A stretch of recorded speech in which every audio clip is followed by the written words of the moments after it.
Et enfin, la quatrième chose, alors qu'on travaille bien sûr, hein, lorsqu'on travaille sur le comportement alimentaire, hein, en TCC, en ACT, en alimentation intuitive, voilà, toutes ces choses-là.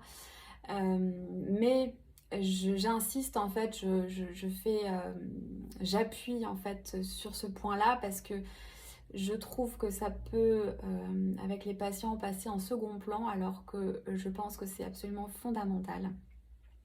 Ça va être les conditions du repas. Le fait de manger dans un environnement qui n'est pas stressant, le fait de manger assis, le fait de mâcher, alors c'est pareil, on en a marre d'entendre ça tout le temps, mais oui, c'est hyper important de mâcher. Il y a encore de nouvelles études là, qui sont sorties sur le goût et le rassasiement, etc. Enfin, prendre conscience de ce qu'on mange et puis commencer la digestion sans voilà, gober nos aliments et vraiment prendre le temps de mâcher. Ça va déjà en plus ralentir votre repas, donc vous allez un peu plus profiter. Donc voilà, toutes ces conditions-là sont vraiment très importantes à réunir à tous les repas si possible. Voilà, maintenant je sais que pour certaines personnes c'est compliqué, alors ça va dépendre pourquoi, il y en a pour qui ça peut être angoissant, hein, donc ça c'est des choses qu'on travaille aussi en thérapie, mais des fois ça peut être simplement l'organisation de la journée, hein, on n'a pas assez de temps pour manger entre midi et deux, etc. Ou le soir, vous êtes à table, les enfants, il y en a qui sont agités, etc. Bon, bah, il y a des choses en effet qu'on peut... Oui, excusez-moi, j'ai été rattrapée par mon espace de stockage.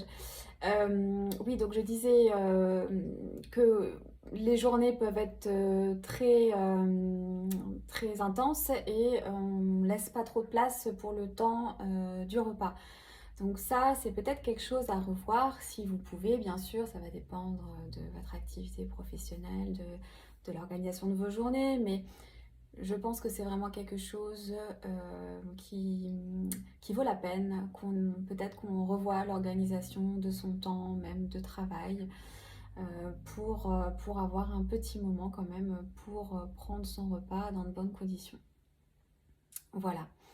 Eh bien écoutez, j'espère que ces quatre choses vous ont parlé. En tout cas, moi, c'est vraiment quatre choses que je retrouve hein, dans les suivis qui à chaque fois, voilà, je me dis, bon, voilà, ça fait partie vraiment des choses.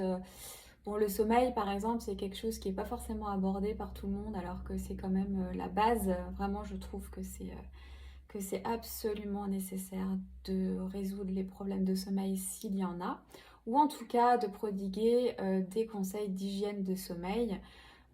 Bon, moi j'en avais déjà un petit peu parlé hein, sur le compte, mais je vous ferai justement une vidéo entière à ce sujet avec bien sûr des conseils micronutritionnels et des conseils de yoga. Voilà. Et bien écoutez, je vous remercie beaucoup pour m'avoir peut-être écouté jusqu'au bout. Je suis désolée pour la qualité de l'image.